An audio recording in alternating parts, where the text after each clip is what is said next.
एक विलेज में दो कज़न रहते थे, पाब्लो और ब्रूनो। दोनों ही बहुत बड़े सपने देखते थे और विलेज के सबसे अमीर आदमी बनना चाहते थे। पाब्लो और ब्रूनो दोनों ही बहुत समझदार थे और उन्हें सिर्फ एक अपॉर्चुनिटी की तलाश थी। और तो और उन्हें वो अपॉर्चुनिटी मिल भी गई। उनके विलेज को दो लोगों की ज़रूरत थी जो पास के रिवर से पानी भर के ला सकें। और ये काम पाब्लो और ब्रूनो को दिया गया। गांव वाले उन्हें एक बकेट के लिए एक पेनी दिया करते थे। ब्रूनो को ये काम बहुत अच्छा लगा, लेकिन पाब्लो अभी भी अनसर्टेन था।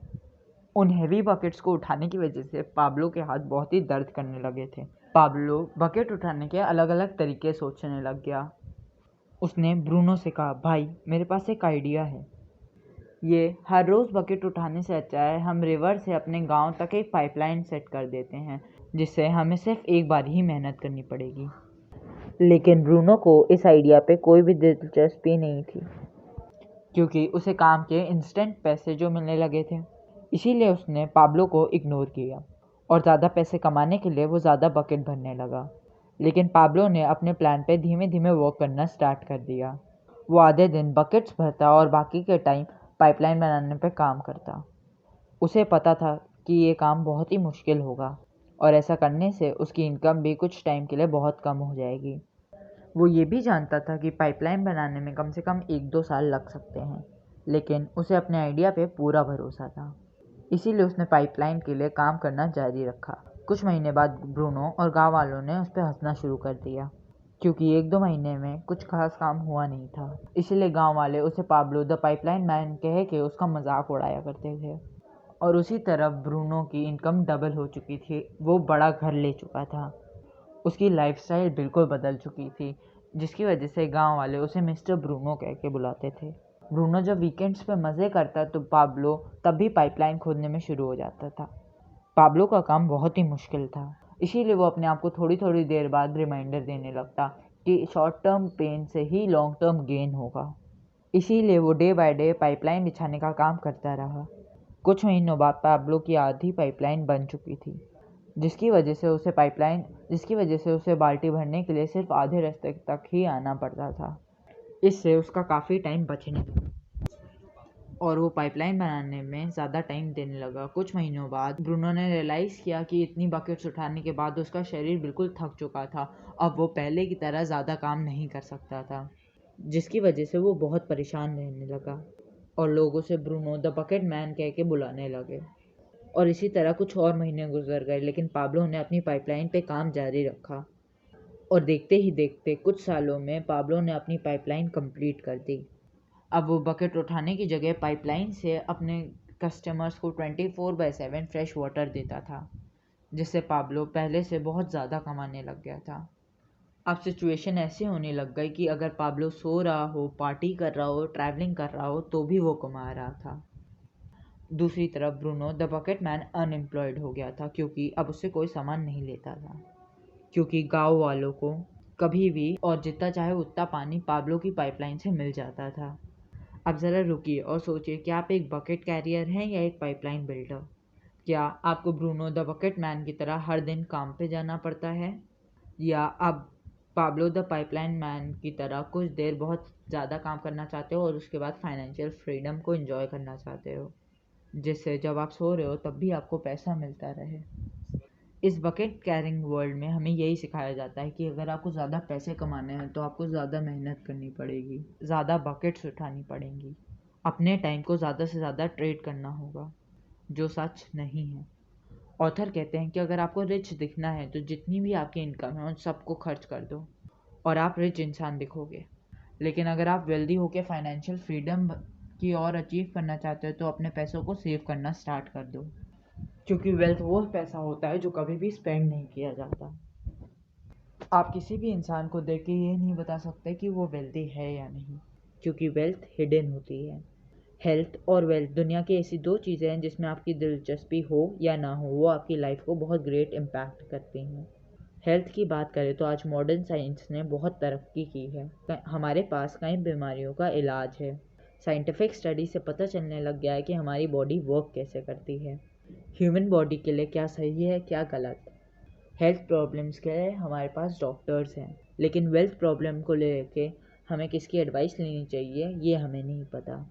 लोग तो ये भी नहीं जानते कि पैसा काम कैसे करता है। लोग आज भी इन्वेस्टिंग से डरते हैं और आज भी फाइनेंशियल लिटरेसी ना होने की वजह से लोग कर्जे में फंसते हैं।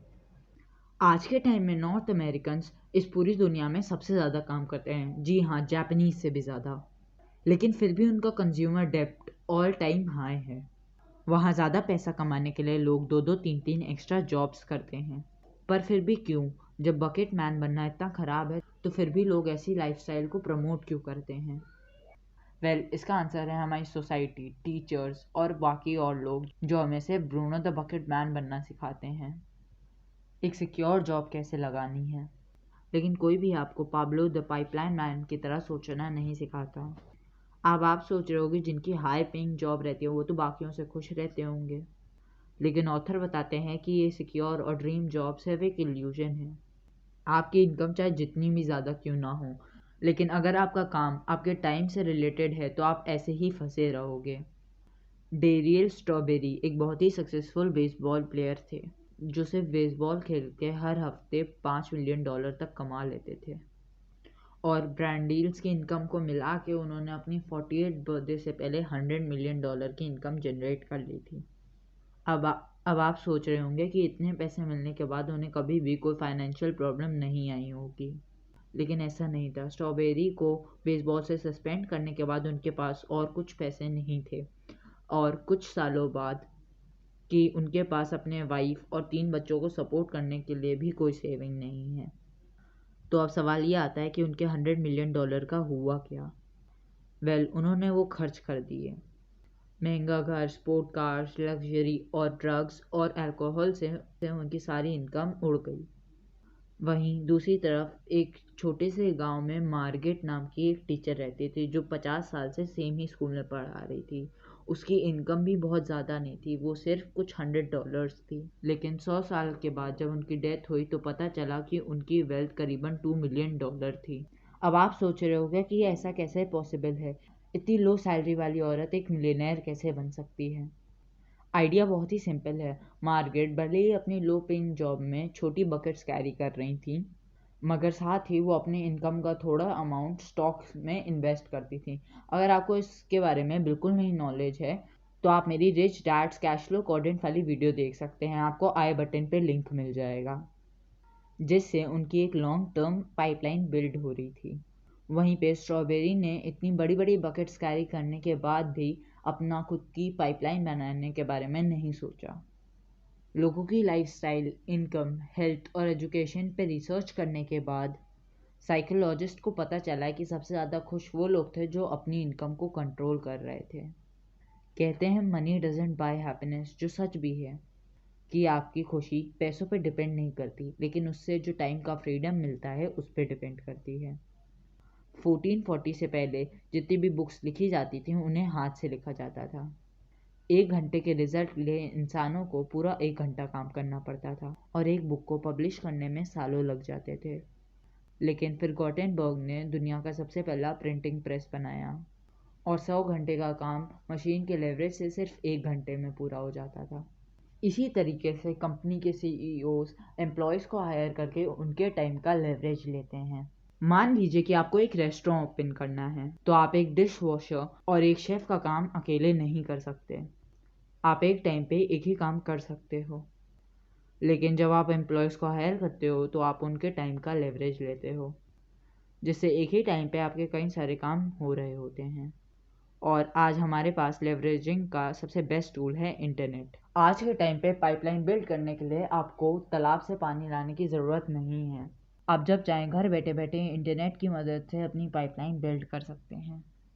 यहाँ आप कंटेंट क्रिएट करके करोड़ों लोगों तक अपनी बात पहुँचा सकते हो, या फिर आप अपनी एक ई-कॉमर्स वेबसाइट भी लॉन्च कर सकते हो जहाँ पे आप प्रोडक्ट्स बेच सकते हो, जहाँ कस्टमर्स कभी भी आके आपके प्रोडक्ट्स खरीद सकते हैं। इसे ऑथर ई पाइपलाइन कहते हैं, जो 21st सेंचुरी की सबसे बेस्ट पाइपलाइन है।